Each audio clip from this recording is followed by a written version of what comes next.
ในต่างออกเนี่ยดังนั้นนักนงอุปกรณ์สมาร์ทโฮมนับเป็นนายยังกูเปิด connection Wi-Fi นั่งนับเป็นนายยังกูเปิด connection Zigbee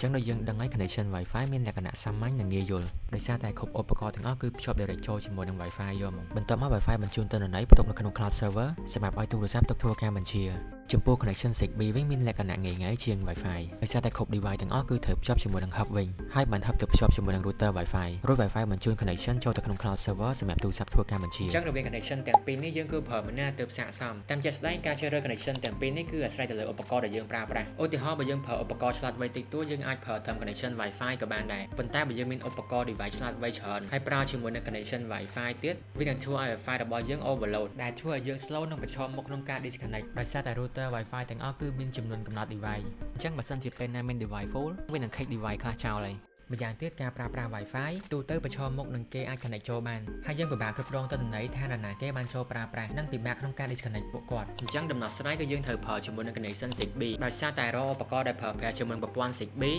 គឺត្រូវភ្ជាប់ជាមួយនឹង hub មួយរួចបាន hub ហ្នឹងទៅភ្ជាប់ជាមួយនឹង Wi-Fi អញ្ចឹងទោះបីនៅផ្ទះរបស់យើងមានឧបករណ៍ច្រើនក៏ដោយនៅពេលដែលយើងភ្ជាប់រាល់ឧបករណ៍ចូលទៅក្នុង hub Wi-Fi របស់យើងគឺបង្ហាញតែមួយ device connection ប៉ុណ្ណោះអញ្ចឹងវាមានបញ្ហាប៉ះពាល់ដែលធ្វើឲ្យ Wi-Fi របស់យើងមានបញ្ហាថា slow ឯងម្យ៉ាងទៀត hub គឺវាមានលក្ខណៈងាយស្រួលក្នុងការគ្រប់គ្រងទិន្នន័យអ្នកប្រើប្រាស់ជាង Wi-Fi ផងដែរមួយវិញទៀតចំពោះឧបករណ៍ Wi-Fi នៅពេលដែលដាច់អ៊ីនធឺណិតទៅរវាងកូនឧបករណ៍និងកូនឧបករណ៍គឺមិនអាចធ្វើការមួយគ្នាបានទេប៉ុន្តែចំពោះ connection Zigbee វិញនៅពេលដែលដាច់អ៊ីនធឺណិតទៅរវាងកូនឧបករណ៍គឺនៅតែដើរមួយគ្នាធម្មតាជាក់ស្ដែងរវាង motion និង presence sensor នៅតែដំណើរការឲ្យកុងតាក់បើកភ្លើងធម្មតាចំពោះ smart panel វិញយើងនៅតែអាចបញ្ជាបិទបើកភ្លើងបានដូចគ្នាទោះបីជាដាច់អ៊ីនធឺណិតក៏ដោយហើយកុងតាក់ scenario មួយនេះវិញគឺវានៅតែអាចបញ្ជាកូនឧបករណ៍បានជាមួយគ្នាអញ្ចឹង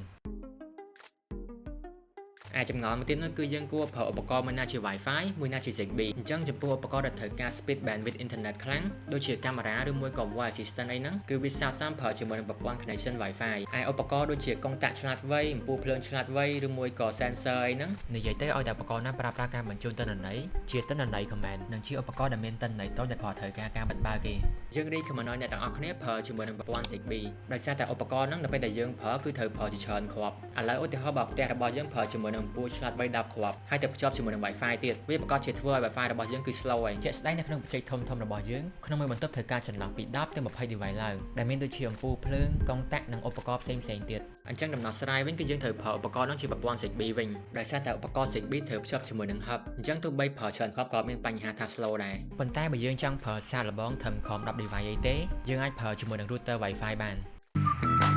Digi Smart Home ធ្វើឲ្យផ្ទះរបស់លោកអ្នកឆ្លាតវៃ